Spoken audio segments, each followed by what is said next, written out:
बिस्मिल्लाहिर्रहमानिर्रहीम। अस्सलाम वालेकुम रहमतुल्लाहि व बरकातुहू। रिज्क को कम करने वाले 5 असबाब। नंबर 1, मगरिब और ईशा के दरमियान में सोना। नंबर 2, कब्रिस्तान में हंसना। नंबर 3, नमाज कज़ा करना। नंबर 4, सजदा में तिलावत न करना। नंबर 5, अंधेरों में खाना खाना।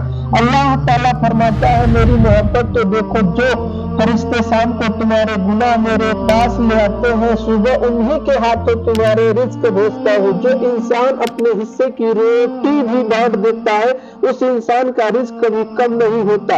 रिज्क और इज्जत किसी के हाथ में नहीं, अल्लाह जिसे चाहे बेमिसाल देता है। एक दूसरे के रिज्क पर नजर मत रखो, क्योंकि अल्लाह से बेहतर कोई तकसीम करने वाला नहीं। हदीस में है कि अपनी कमाई को हलाल और पाक रखो, तुम्हारी दुआ कबूल होगी। जो फरिश्ते को बिना मांगे रिस्क देता है, वो तुम्हारी दुआ कैसे रद्द कर सकता है। रिस्क हराम खाकर भी इबादत करना ऐसा है जैसे रेत या पानी घर बनाया जाए। हराम खाने वाले की इबादत कबूल नहीं होती। नबी सल्लल्लाहु अलैहि वसल्लम ने फरमाया, दुआ से तकरीर पलट जाती है और नेकियों से उम्र में इजाफा होता है।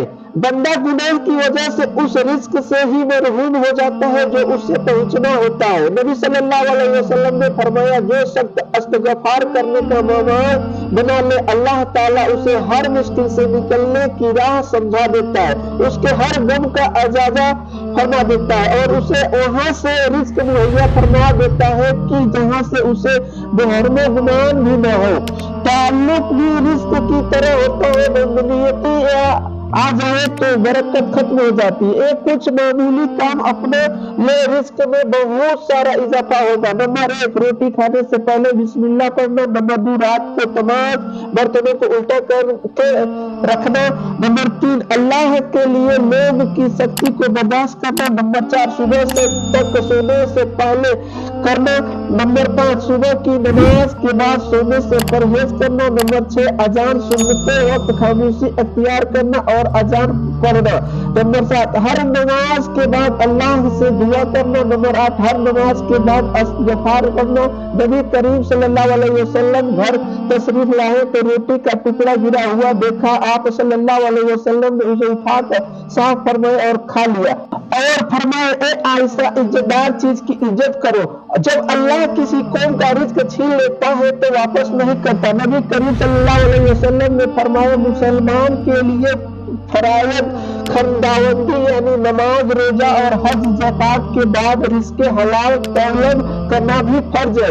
हजरत अली फरमाया है कि अगर तुम्हें यकीन हो जाए कि तुम्हारा रिज़्क अल्लाह के हाथ में है तो तुम रिज़्क को तलाश न करो, अल्लाह को तलाश करो जिसके पास तुम्हारा रिज़्क है। रसूल सल्लल्लाहु अलैहि वसल्लम ने फरमाया, निकाह करना रिज़्क में बरकत लाता है और औलाद रहमत लाती है। अल्लाह तो कीड़ों को पत्थर की रिज़्क देता है, तू क्या परेशान है? हीरे मोती के चक्कर में उड़ जा आसमान में या लग जाओ बेटा समुंदर में, झूठो उतना ही मिलेगा जितना लिखा है तेरे मुकद्दर में। अगर रिज़्क अक्ल और दानिश्वरी से मिलता तो जानवर और बेवकूफ भूख से मर जाते। इंसान को रिज़्क उतना ही मिलता है और मिलेगा, अल्लाह ने उसकी पैदाइश के वक्त लिख दिया है। इसे हलाल या हराम तरीके से हासिल करना सिर्फ और सिर्फ इंसान के इख्तियार में है।